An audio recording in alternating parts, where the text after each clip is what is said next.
Den andre verdenskrig ble et vendepunkt i samisk historie. Den tyske krigsmakten brente en stor del av de nordøstlige delene av Sápmi, før de trakk seg tilbake i 1945. I kjølvannet av krigen kom et nytt syn på samene, og det ble et brudd med tidligere tiders fornorskningspolitikk.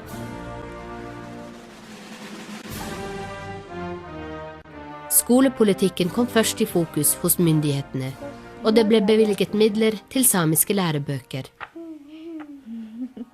I 1956 oppnevnte regjeringen Samekomiteen, som skulle arbeide fram en mer prinsipiell utredning av samiske spørsmål.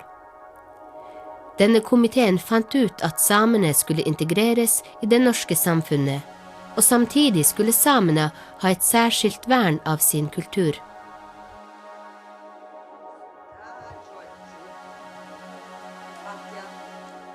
I 1959 ble samisk språk et fag i skolen, og den såkalte fornorskningsinstruksen fra slutten av 1800-tallet ble formelt opphevet.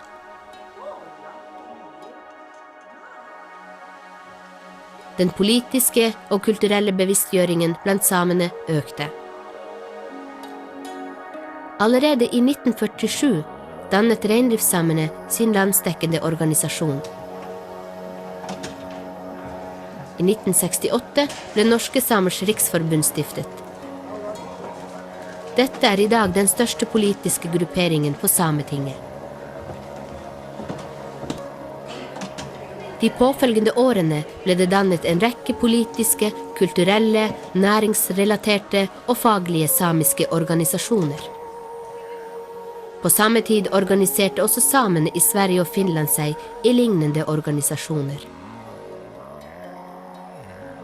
Den nordiske samekonferansen ble et felles forum for samene på tvers av riksgrensene, og Norsk Sameråd ble etter hvert et rådgivende organ for myndighetene. Nordisk Samisk Institutt er den første av en rekke samiske institusjoner som på denne tiden ble dannet i det samiske samfunnet. I 1980 etableres det i Kommunaldepartementet et eget kontor for samiske spørsmål, som skulle samordne regjeringens arbeid med samiske saker. I årene etter kom en rekke utredninger om samenes rettsstilling, kultur og andre samiske spørsmål.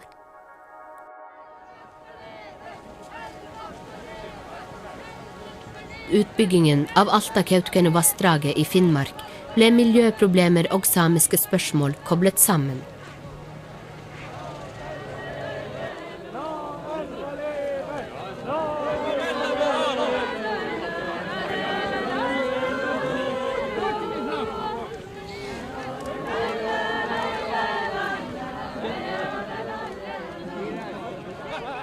Det var demonstrasjoner i Alta, sultestreik foran Stortinget og demonstrasjon på statsministerens kontor.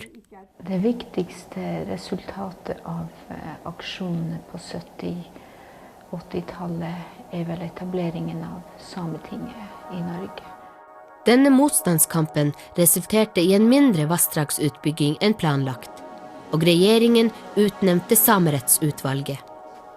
Dette utvalget prioriterte arbeidet med å opprette et folkevalgt organ for samene.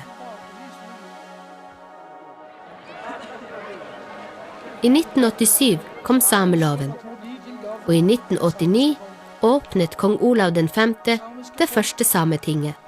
Jeg ber Gud signe sametingets verning og erklære det første ordentlige sameting for åpnet. Grunnholdningen i samepolitikken nå er at staten skal legge til rette for vern og utvikling av samisk kultur og samfunnsliv.